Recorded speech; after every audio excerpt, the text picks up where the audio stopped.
समत सही सर्व सुख कड़ई तो तंदी एगो जोड़ी हमरा के कोई दे देबे चलते चलते झटत बढ़िया जोड़ी दी लोग जौन चाय चाय आवाज करे चाय चाय दो हां इहो ठीक बात है ता सुमिरन करत बानी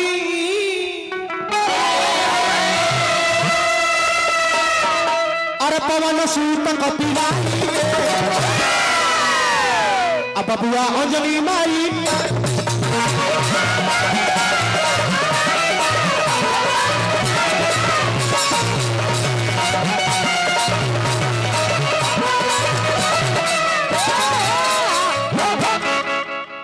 तहरा नाम के जानल के ना पर्वत उठवला जाई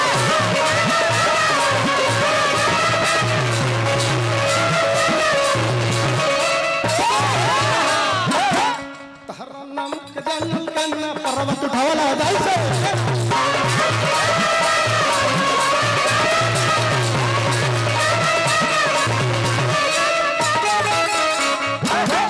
शिक्षा ले रहो गहन आश्रम जाई के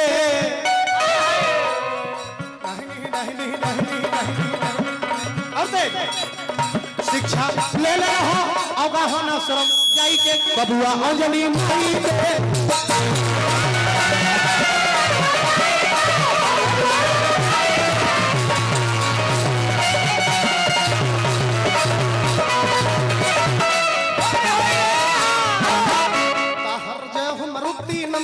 बट भरल सभा में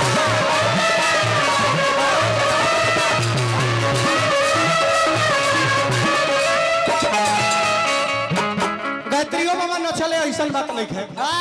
तो धोतिया के खूंट उठा के चल तो मेरी नाच के महंता न दिया वो बेरी न चले पाउटी उठा के चल हाला हो जाओ गिरल बा दास शरण में तहरा बिना उठाई के गायत्री बाबा बबुआ अंजलि माई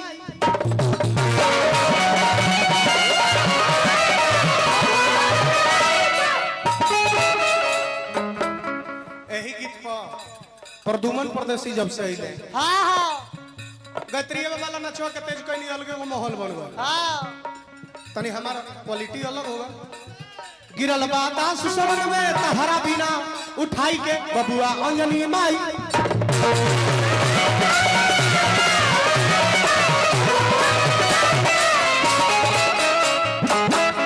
गीत ली है बाजी है ट्रेंडिंग स्टार खेसारी लाल यादव जी के कहे जाओ कि तहरा नाचे का बताऊ के नची है देखा दी की रह दी भैया देखा दी की रह दी देखा दी ना सब कोई के मन होई तो देखा दी तो सब कोई तने खाली हाथ उठावे हां गिरल बातास शरण में खेसारी ला ले दो गिरल बातास शरण में तहरा बिना उठाई के बबुआ अंजलि माई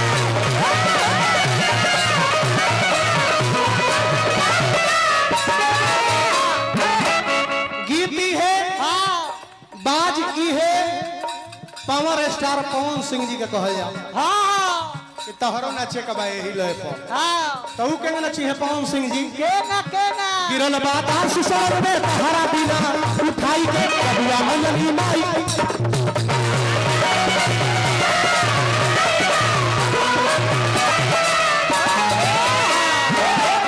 फिल्मी स्टार गोविंदा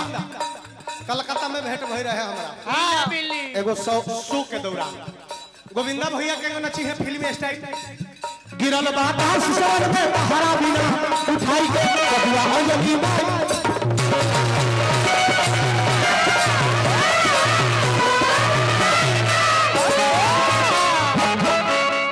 गीती है बोली है बाजी है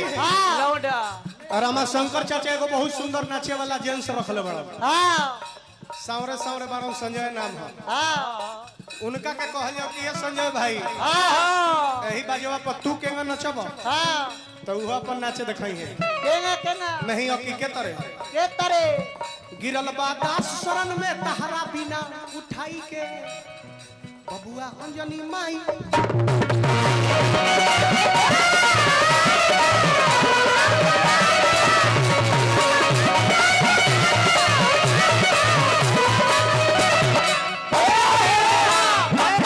ओरिजिनल कोई नहीं होके रामशंकर जी ओरिजिनल कोई नहीं होके ना तो अकल से नकल होला बिना अकल के नकल करबो सकल खराब हो जाई पैसा ली हो आवत तर अच्छा देखी होदे बढ़ले बनी अच्छा देखी ताइले बनी सथावा जे रहिला ली 500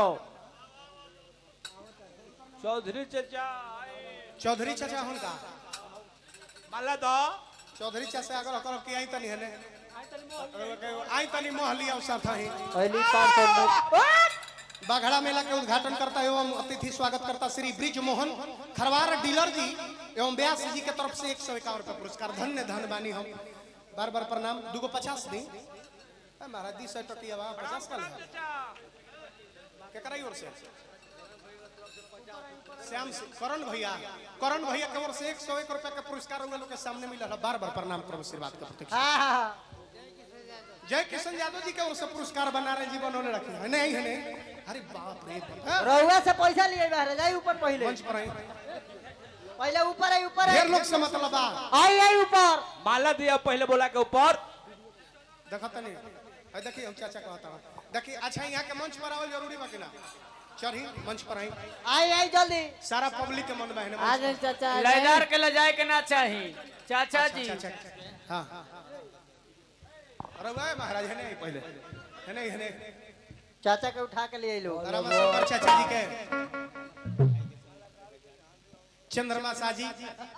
और रामशंकर चाचा जी के साथ बजाईला पुरस्कार हमरा के दिहल बनी बार बार प्रणामाई ने माला डल के समय है नहीं अरे महाराज ले जाला तो देखी तारा रामशंकर चाचा कहता अगर जो मंच पर नहीं खावल आवत चाचा नु है नहीं लजाई जाला महाराज लयदार के ले जाए के ना चाहे चाचा जी सब लोग देख ले लबा डरी यही लावत यूट्यूब पर हुआ छागल बनी अगला से होता अब तो हम ना धल चाहत रहनी है चाचा अब रूप सामने बराबरी कोइले बनी है नहीं एगो माला दो माला से पहले सम्मान कर दो हां एगो ताली बजा के सम्मान करब ताली तता भाई तो आई गिरल महतास शरण में तहरा बिना उठाई के बांधली पहले बांधली रवा देखो रोशन भैया गिरल महतास शरण में तहरा बिना उठाई के बबुआ अंजनी माई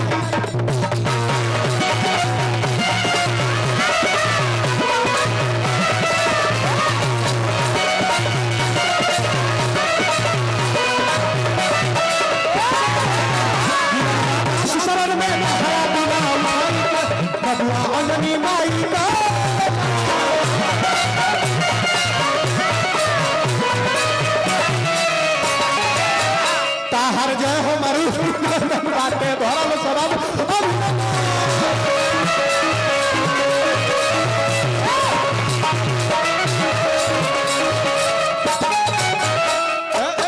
गिरल बात शरण में तहरा बिना उठाई के बबुआ अंजनी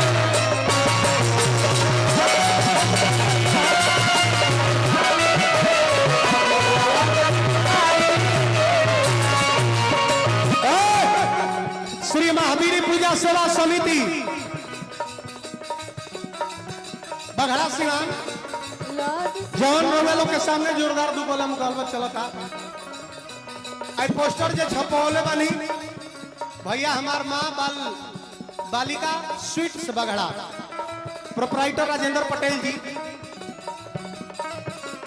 151 रुपया हमरा के पुरस्कार दिहले बनी पौलगी बना रही जी बनोले रखी श्री दुर्गा पूजा सेवा समिति सिद्धवाल ऐतिहासिक मेला तारीख 17/10/2024 अभी जाए वाला बानी सब हाँ पहले हमनी के चल गल बनी हाँ तो जब हम चल गल बनी तो हमरा के लगल ठीक ना वीडियो के क्लिप चुनो व्यास शेरजानंद पांडे और ग्राम औरंगाबाद बिहार के मनवा व्यास हेमंत गिरी लिखे के चाहिए तो हेमनाथ गिरी लिख दिल बनी ग्राम छपरा बिहार के धरती से। और सब जाई 17/10/2024 के ऐतिहासिक मेला लगल हुआ 17/10/2024 श्री दुर्गा पूजा सेवा समिति सिद्धवाल में। हार्दिक हार्दिक अभिनंदन। पुरस्कार भैया दिहनी बालाजी महाराज की कृपा बनी रहे, बाबा बागेश्वर धाम की कृपा बनी रहे। जा आशीर्वाद।